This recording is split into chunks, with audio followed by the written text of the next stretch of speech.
Hello, everybody. Hey, Welcome back. welcome back. Talking about PLC memory, Yeah, how memory behaves in a PLC, how it's used. it's good that they have it Yeah, it's good that they have memory. because I'd forget. I'm ADD, so it's real tough on me. Yeah, yeah, So, but we're going to talk about memory in more detail. This is not going to be like an exhaustive discussion of all features of memory and how memory works in all cases, but this is like the broad level overview about like how memory is going to interact with the program that you write and what the PLC is going to use memory for, and where you kind of have to be aware of where you need to be more deliberate with memory usage and where it's okay to be less concerned. yeah. Let's see if my thing will now work. There we go. So at a high level, memory is kind of like the bridge that the PLC uses between the physical I/O and the logic that's internal into in the actual program that's being run. And so it acts as like we associate physical I/O addresses with locations in memory that then get ascribed to logic instructions, and then logic is evaluated on them, and the states of the memory update during program runtime. Yeah. And then It also stores the program code itself, the Yep. process data, all of the things necessary to run the function of the actual CPU itself. yeah, and so things that fall into like what we mean by like process data is going to be things like sensor readings, temperatures, like all of this other type of stuff. Anything that we're doing like calculations with, that all gets assigned locations in memory and memory resources for those to run. So at the high level, if we're talking about the broad categories of memory that typically get associated with PLCs, Siemens companies break this into different categories Yeah. a little bit. Like this is not strictly universal, but this is And even the same company doesn't necessarily call the same thing. the same memory, the same thing in across the board. Yeah.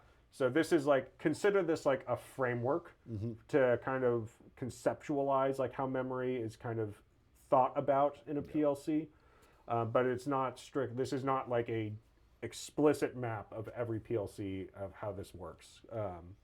So what's the difference between these? We've got Yeah. load memory, we've got work memory, system memory. Retentive memory. So system memory, we'll start with system memory because it's kind of like top down. So system memory is this memory that's allocated to run essentially the operating system of the PLC and the core functionality for like that's where the scan cycle is kind of set up and those types of things. So is runtime another word for that? Yeah, runtime would be another word for that. That is where like the PLC runtime lives in system memory. As a programmer, you do not get to mess with system memory. It is isolated from you. That is not something that you interact with when you're programming PLCs. Right. And if for some reason you have access to it, you probably shouldn't. No. Yeah. Then we have load memory, and this is actually where in Siemens land, this is where your program lives. Load memory is going to be the like explicitly the logic and the I/O that you've set up with.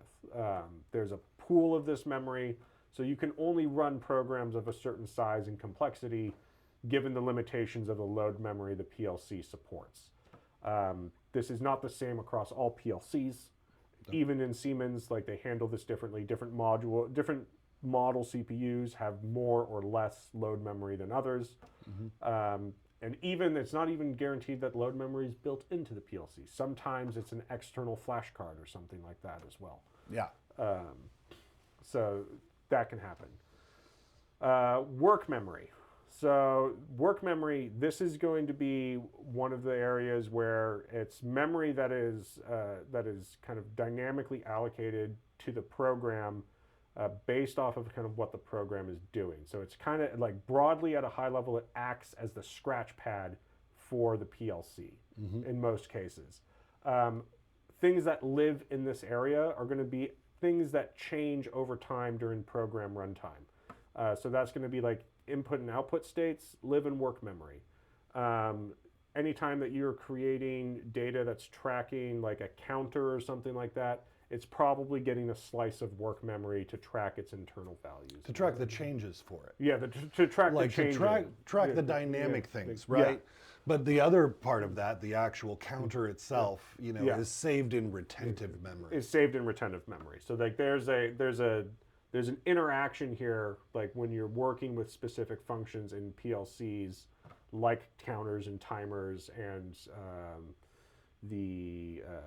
like if you're doing flip flops and those types of things.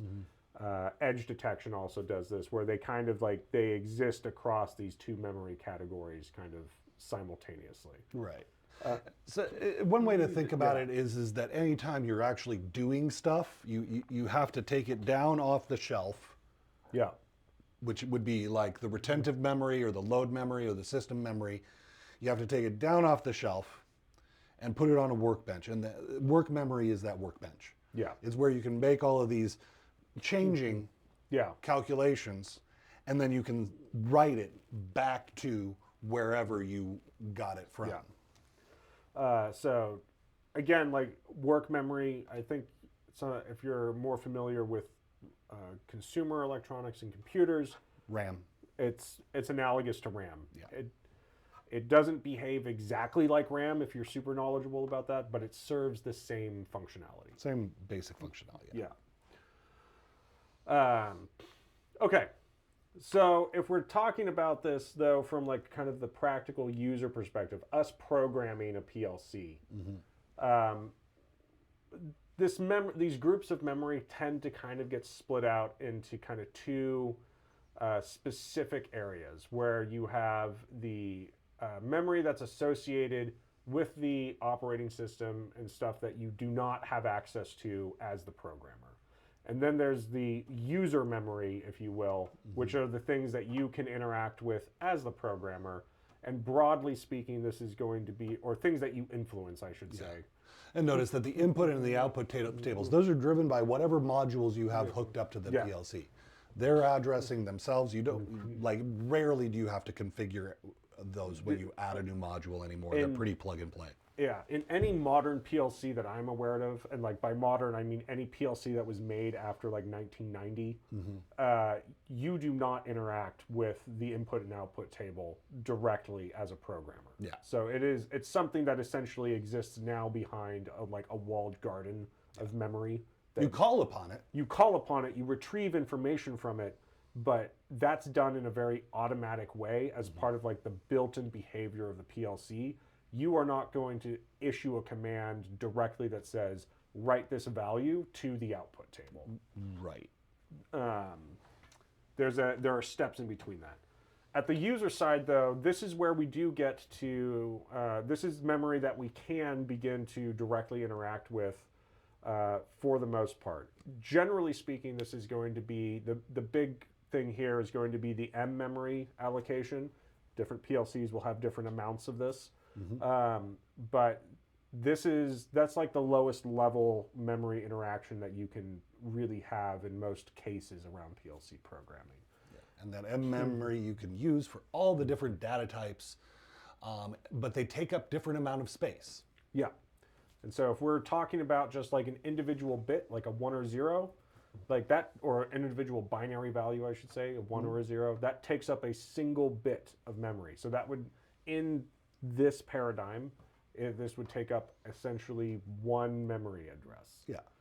And that's true of the digital input, like the inputs and outputs as well. The digital inputs and outputs, those are just taking up one bit of space. Whether it's on or off, it's either a 0 or 1. Yep. If we are not working with digital values, let's say we're working with an analog input or an analog output, then the memory allocation changes, and it's no longer a single bit there, but it's also predefined. And so again, like the interaction there is very minimal from a user perspective. And those will be defined by what the manufacturer allocates for that data type. And that's handled by the module itself. You don't define that. No, you don't define that. The other area here is program memory. And this is something that you influence, but you kind of don't really directly assign, because it's allocated dynamically based off of like the complexity and size of your program. So it's something that you kind of need to be broadly aware of. And when you're interacting with TIA Portal and other programming software, when you load a program onto a PLC, it gives you statistics like how much program memory are you actively using right now. And so there are times where it's like you might end up using more than you have available, and that can cause problems. And then you have to start looking at how can you optimize your program. But you should be looking for that even before it reaches that point where you're eating up the program memory. Worse than that is that, like, the more complex you make your program, the less thought you put into making it execute efficiently. Your scan type cycle is just going to get out of control long. Yeah. And if you consider what we're is the scan cycle the next slide? Let's move on to the next slide. Let's talk about this as a problem on this. Read inputs, execute logic, diagnostics and communications, and then update outputs. Think about this. We want, this output to go high when this input goes high, but we've got all of this logic in our program that stands between those two events happening. And so the lag is going to be like the lag between an input going high and its corresponding output going high is going to be determined by the complexity of your program. And so all of that, like making sure that that logic executes in a very efficient and tight way, you're going to reduce lag time.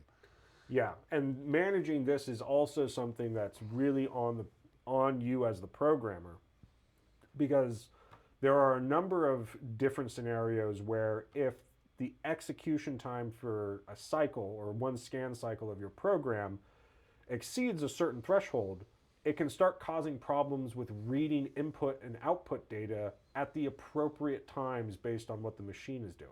Mm-hmm. And this is something that can run when you're working with encoder devices that are reporting out positional data at a very high rate of speed.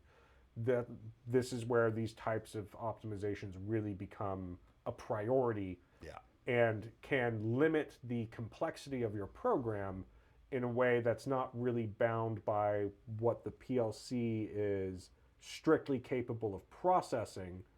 It's just that it's taking too long to process it. Yeah. Right. And so your program has to be more simplified.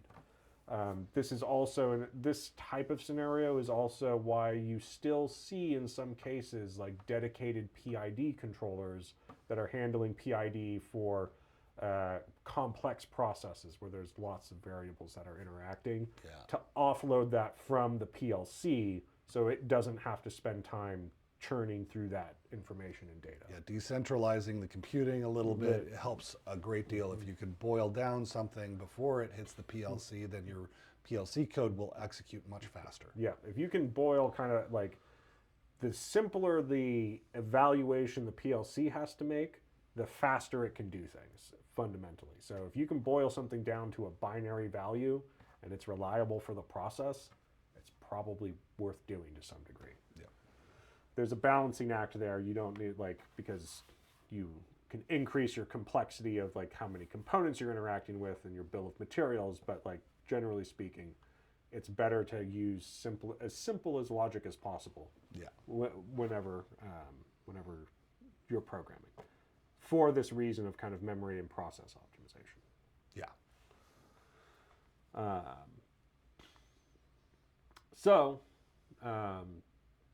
We've talked about this a little bit, but just to really drive this area, this concept home, we have three kind of types of memory addresses broadly available to us as programmers. We have the inputs, we have the outputs, and we have our memory area.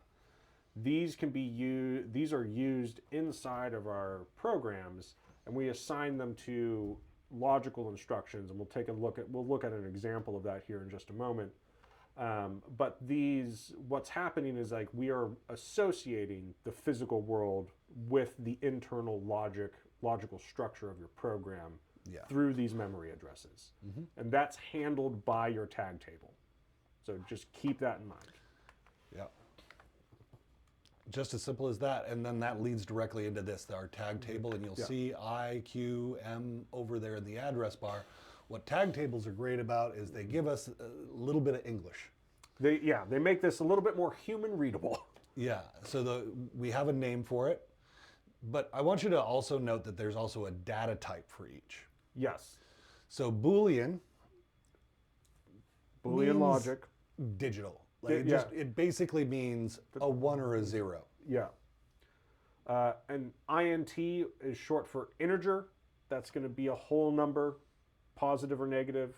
It can be an unsigned number as well, which means that it doesn't have an explicit positive or negative. It starts from 0 and the value just increases. Yeah.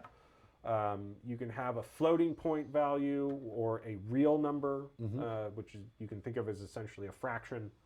And then each of those, for its address, is going to get a different modifier for them. For instance, if you did have an input that was an integer coming in, like an analog input, that's going to show up as IW, because the W handles the integer ranges. Yeah. If you had something that was a floating point,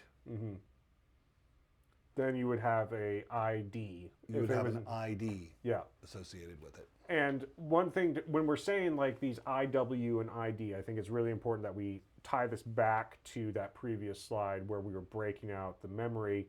Refer back to that slide because that's where we break out a bit, a byte, a word, a double word, etc. All of those things are the size of how many bits represent a value. Yeah, and it all comes down to what the maximum size of that binary number is. Yes, exactly. And so if we're dealing with a real number, those tend to be the most complex types of numbers to represent in binary. You need the most bits to do that. Yeah. So like those are in the 32 to 64 bit range. An integer is typically somewhere between 8 and 16, maybe 32. Maybe 32 if we're talking about really big unsigned numbers. Yeah.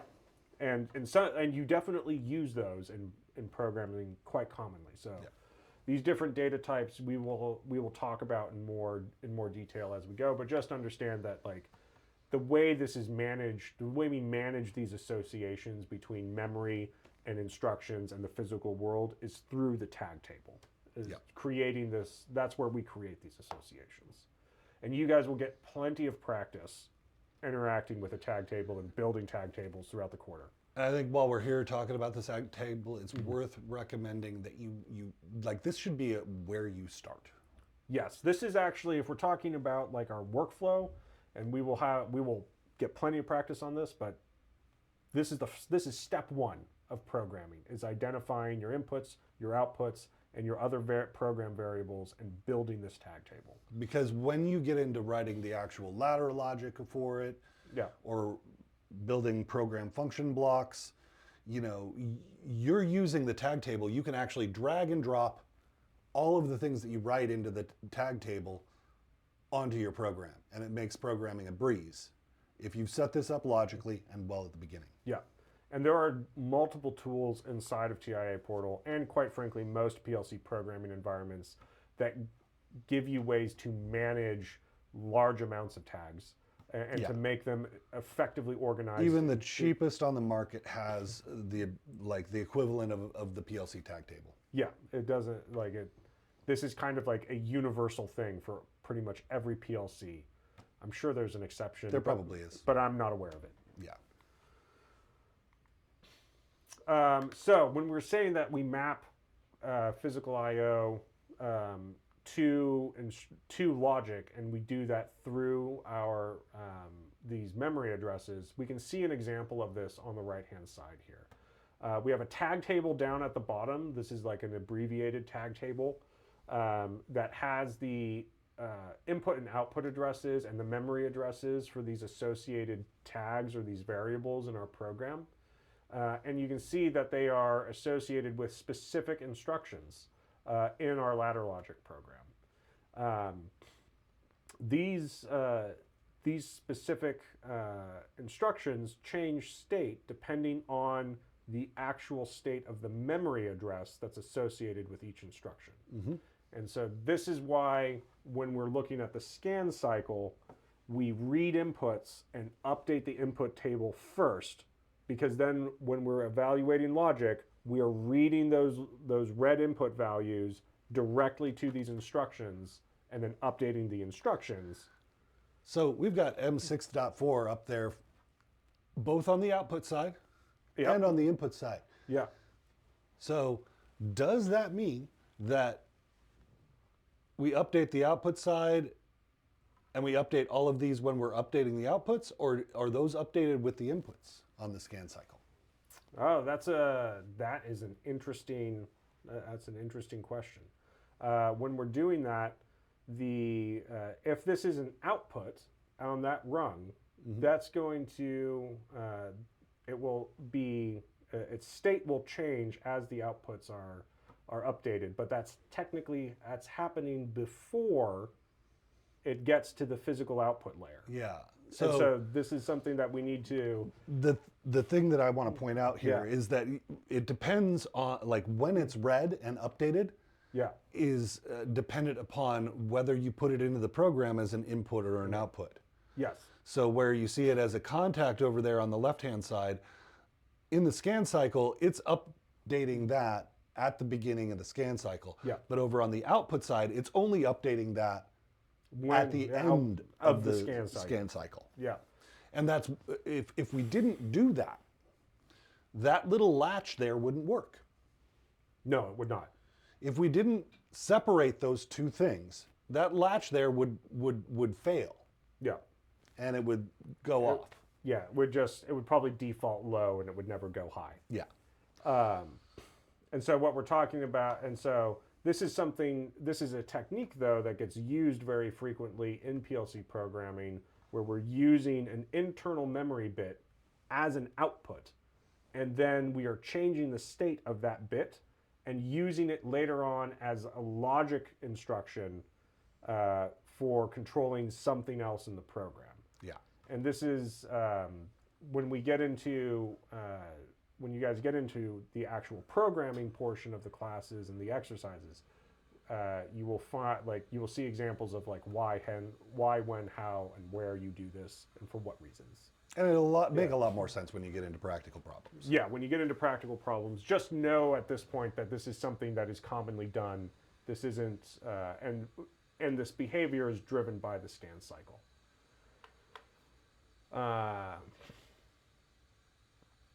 Okay. Retentive versus non-retentive memory. So this is something at a high level that we need to address, because it gets used in a bunch of different ways inside of a PLC program or inside of a PLC.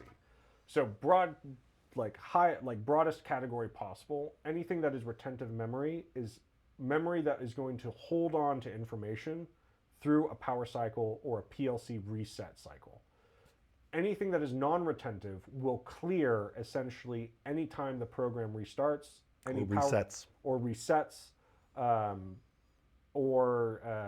even non-retentive memory will even clear on a cyclic basis depending on what you are assigning it to. So it can clear on like every cycle of every scan cycle if it needs to.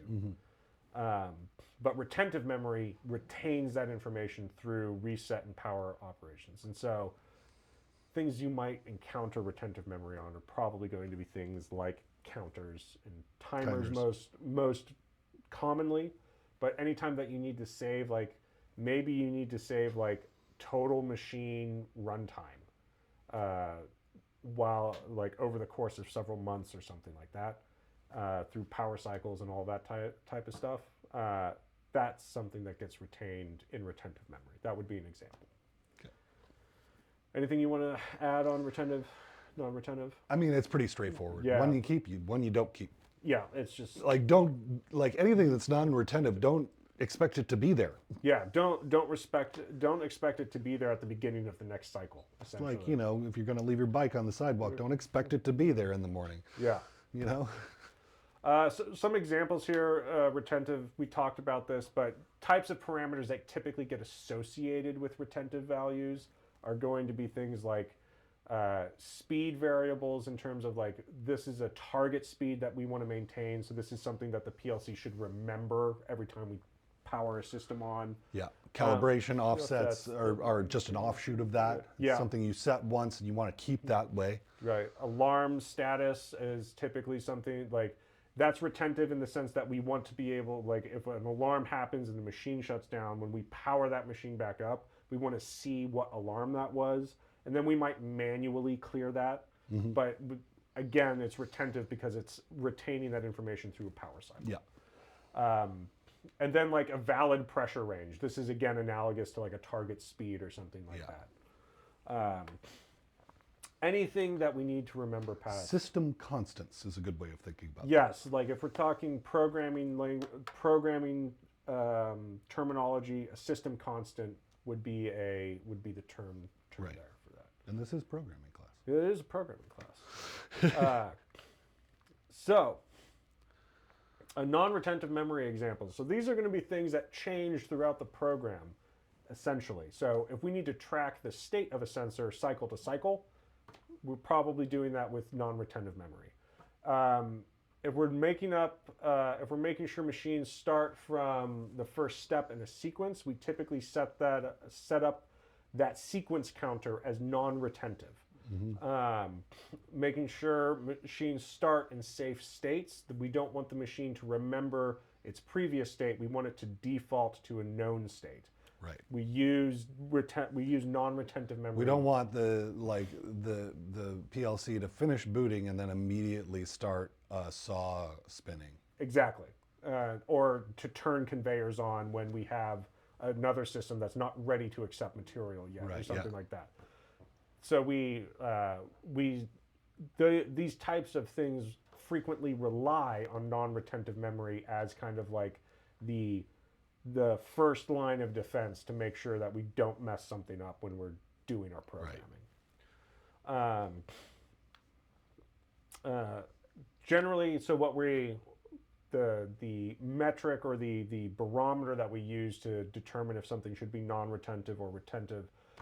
If something should be non-retentive, it's going to be non-critical, or it will be super important that the data is not remembered on cycle start. Yeah. Like that's kind of super important. Those are like the two things. It's either not important that we don't need to remember it, or we need to make sure we don't remember it. Yeah. That's kind of we want to explicitly forget something. Yeah, I mean, it's the difference between like the need for forgetfulness if you're like Men in Black. Yeah. Versus like if you're one of the Sopranos, like if you just like forget about it, yeah, you know, like then yeah, maybe you can forget about it, or you could not forget about it. Non-retentive memory. Yeah. We absolutely need somebody to not remember something. Also, non-retentive memory. Yeah. Those are the two categories. Just as a reminder, to kind of sum up this whole thing, when it comes to different types of memory, different types of different data types, we'll talk about data types in more detail in another video where we'll go into where they're used, how we interact with them, how we use them in programming. But just for right now, retain that the different data types require different amounts of memory. Larger data types require more memory. And sometimes what that means is that when you create these data blocks in those registries, you're going to need to allocate a certain number of spaces to a range of values. To that. So like when you're using an integer, you could use MW64, and then the next one that you can use isn't MW65, it's MW68. Right, exactly. And so, and if you try to use MW64 and then MW65, it will cause problems, it will throw errors, you will get, Siemens thankfully will yell at you if you do something. Yeah, it'll yell at you, but like in actuality, what you're asking it to do is you're asking one thing to write over the last 3 digits of a previously saved number. Yeah, exactly. And that's why it's yelling at you when that happens. Yeah. But that's the broad overview on memory. I think we'll see you guys in the next video. Yeah, see you next time.